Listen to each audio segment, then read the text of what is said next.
how are you all? Hope you all are fit and fine. Dear kids, in essays previously I had explained you chapter 13 sharing our feelings, its objective portion and its short question answers.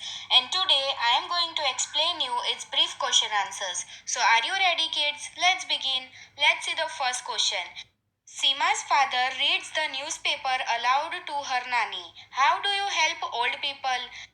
सीमा के जो father है वो सीमा की नानी को जोर से newspaper पढ़ के सुनाते हैं। तो आप ओल्ड पीपल को किस तरह से हेल्प करोगे? Let's see the answer. I search of my grandfather's spectacles and give them to him. मैं मेरे दादा के अगर चश्मे गुम हो गए हैं तो उसे मैं ढूंढूंगी और उनको दूंगी। I take him to the temple and bring him back home carefully. और मैं मेरे दादा या तो दादी को अगर मंदिर जाना है तो उन्हें लेकर जाऊंगी और संभल कर उन्हें वापस भी लेकर आऊंगी। Sometimes while going to school I help old people to cross the road. और कभी कभार स्कूल जाते वक्त अगर रास्ते में कोई एजेड कोई मिलता है तो उन्हें मैं रोड क्रॉस करने में भी हेल्प करती हूँ। If grandfather needs something or medicine has to be got for him, I do that work too. अगर मेरे दादा या तो दादी को मेडिसिन की ज़रूरत है या कोई और काम है तो वो सारे काम मैं उनको करके देती हूँ। Let's see the next question. How does Ravi भैया come to know so many things without seeing? Ravi bhaiya को तो दिखाई नहीं देता है पर फिर भी वो सारे काम अपने कर लेते हैं, तो वो कैसे करते होंगे? Let's see the answer. Ravi भैया can not see but his sense of hearing is very sharp. Ravi bhaiya को भले ही दिखाई ना देता हो पर उनकी जो सुनने की क्षमता है वो बहुत ही ज्यादा है। So he come to know many things by listening well and by touching और फीलिंग देम। तो वो अच्छे से कोई भी चीज को सुनते हैं या उसे टच करके या तो उसे फील करके वो सारी चीजों को पहचान लेते हैं। Now kids, let's see the next question. What kind of problems do people have in their old age? जो लोग बूढ़े होते हैं तो उनके ये एज में उनको क्या क्या प्रॉब्लम फेस करनी पड़ती है? Let's see the answer. Like they cannot see clearly, उनको अच्छे से दिखाई नहीं देता है। They cannot hear properly, उन्हें सुनाई भी नहीं देता है सही से। Since most of their teeth have fallen off, they cannot eat hard food. जो लोग एजेड होते हैं तो उनके सारे दांत भी गिर गए होते हैं तो वो लोग ज्यादा हार्ड फूड चबा भी नहीं सकते हैं। They feeling pain in their joints and knees, उनके घुटनों में या उनके जॉइंट्स में उन्हें दर्द रहता है। They can not go out of the house without someone support और विदाउट देयर स्टिक, वो किसी के सपोर्ट के बगैर या तो उनकी स्टिक के बगैर वो घर से बाहर भी नहीं जा सकते हैं। तो जो एजेड लोग होते हैं उनको ये सारी प्रॉब्लम्स फेस करनी पड़ती है। Now kids, let's see the next question. Have you ever needed a stick when? क्या कभी आपको स्टिक की जरूरत पड़ी है? कब पड़ी है? मुझे तो पड़ी है। Yes, when I had sprained my leg, I needed a stick for a few days to help me walk. कि मेरे पैर में जब मोच आई थी तो मुझे चलने के लिए स्टिक की जरूरत पड़ी थी। Let's see the next question. Can you think when you may need a stick? Kids, क्या आपको पता है कि आपको स्टिक की जरूरत कब पड़ेगी?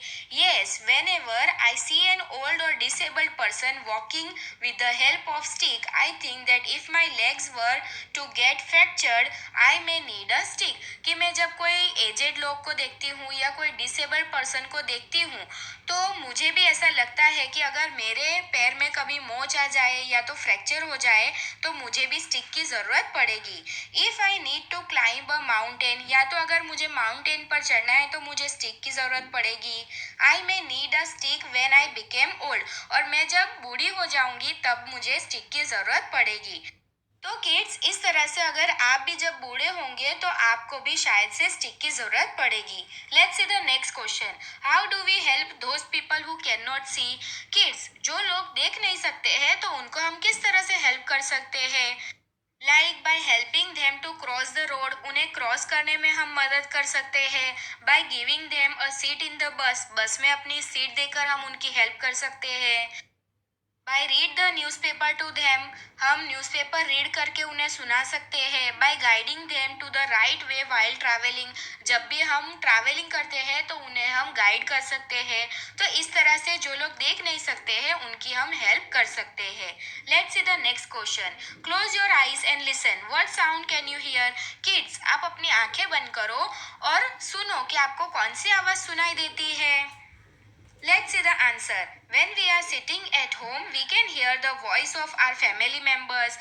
जब हम अपनी आंखें बंद करके सुनते हैं तो हमारे फैमिली मेंबर्स की आवाज़ हमें सुनाई देती है. Apart from this we can also hear sounds of birds. या तो इसके अलावा हमें बर्ड्स की आवाज़ भी सुनाई देती है. Voices of people living in our society and vendors shouting their wares. फिर हमारे जो सोसाइटी के मेंबर्स हैं उनकी आवाज़ सुनाई देती है.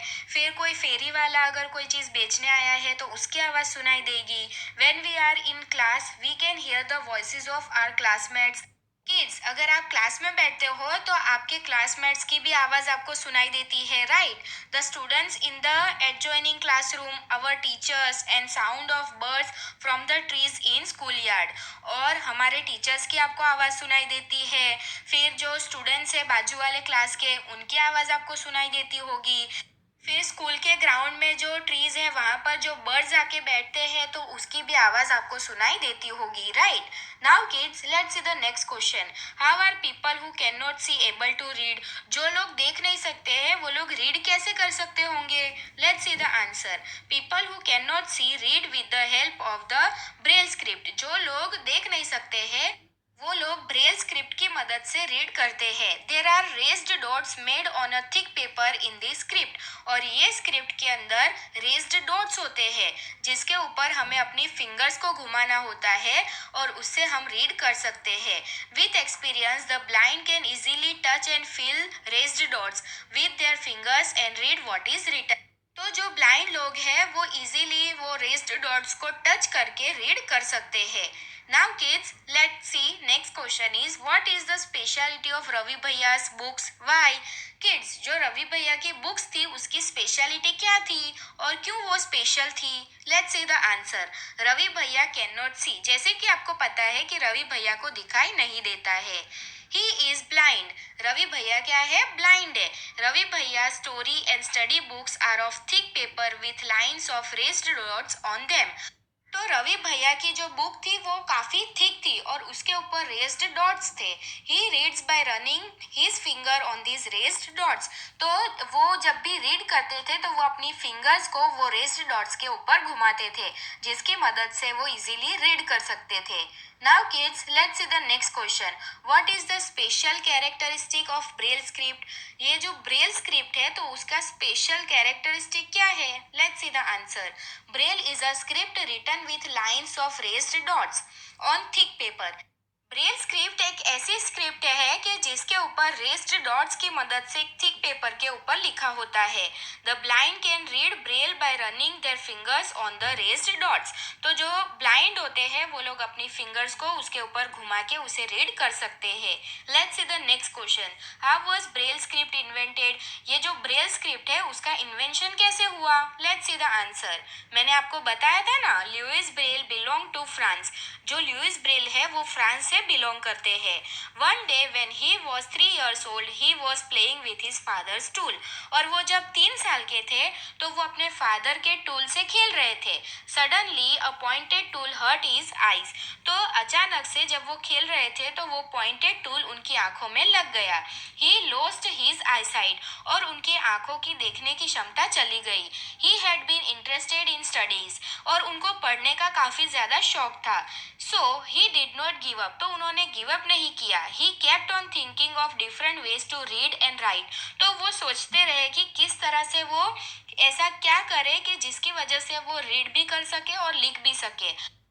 Finally he found a way reading by touching and feeling. तो फाइनली उन्होंने एक रास्ता निकाला कि वो टच या तो फील करके रीड कर सकते हैं.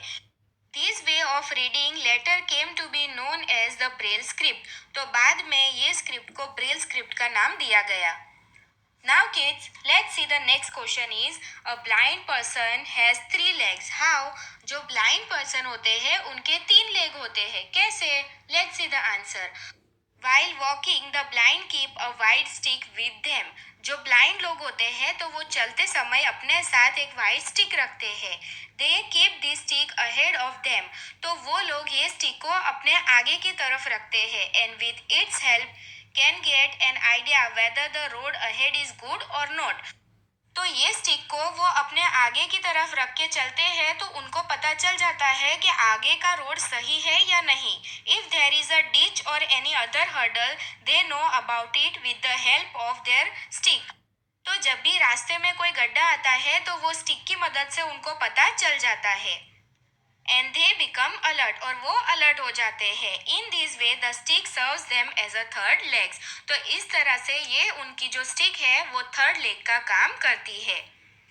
So kids, here explanation of brief question answers are completed. Hope you all understand. Thank you for watching. Stay home, stay safe. Bye.